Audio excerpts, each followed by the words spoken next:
সৃষ্টিকর্তার প্রেমে আপন আত্মা খুইয়ে দাও। বিশ্বাস করো, এ ব্যতীত কোনো পথ নেই। বাণী মাওলানা জালালউদ্দিন রুমি রহমাতুল্লাহ আলাইহি।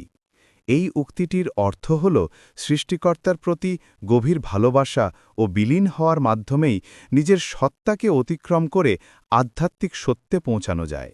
নিজের স্বতন্ত্র সত্তা বা অহংকে সম্পূর্ণরূপে সৃষ্টিকর্তার কাছে সমর্পণ করে দিলে, তার প্রেমে মগ্ন হয়ে গেলে এবং নিজের ইচ্ছা আকাঙ্ক্ষা ভুলে গেলে আত্মিক মুক্তি ও পরম সত্যের সান্নিধ্য লাভ সম্ভব হয়।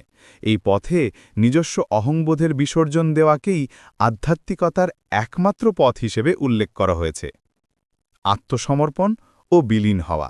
এখানে আপন আত্মা খুইয়ে দেওয়া বলতে নিজের অহংকার এবং স্বতন্ত্র সত্তাকে সৃষ্টিকর্তার প্রতি ভালোবাসায় পুরোপুরি বিসর্জন দেওয়া বোঝানো হয়েছে।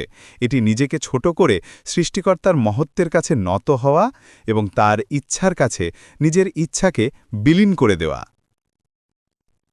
আধ্যাত্মিক পথের সন্ধান। এটি একটি আধ্যাত্মিক যাত্রা, যেখানে বাহ্যিক বা জাগতিক কোনো কিছুর চেয়ে সৃষ্টিকর্তার ভালোবাসা ও সংযোগকে প্রাধান্য দেওয়া হয়।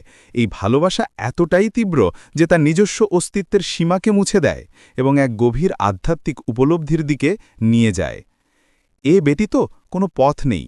এই কথাটির মাধ্যমে বোঝানো হয়েছে যে আধ্যাত্মিক ও পরম সত্যের কাছাকাছি যাওয়ার জন্য এই আত্মবিলীন হওয়ার পথটি একমাত্র এবং অনিবার্য।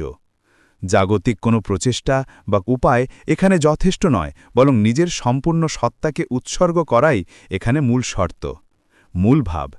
এটি মাওলানা জালাল উদ্দিন রুমির রাহমতুল্লাহ আলাইহির একটি গভীর দার্শনিক ও আধ্যাত্মিক উক্তি, যা প্রেম ও বিলীন হওয়ার মাধ্যমে সৃষ্টিকর্তার সঙ্গে একাত্ম হওয়ার কথা বলে। এটি নিজের ইগো বা অহংকে জয় করে আত্মিক শান্তির সন্ধান পাওয়ার এক অনন্য পথের নির্দেশিকা।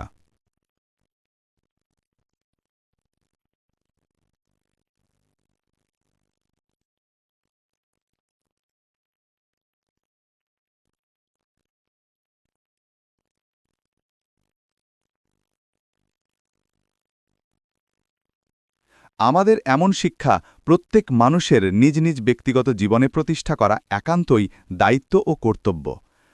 আল্লাহকে পাওয়ার জন্য এছাড়া আর কোনো পথ নেই।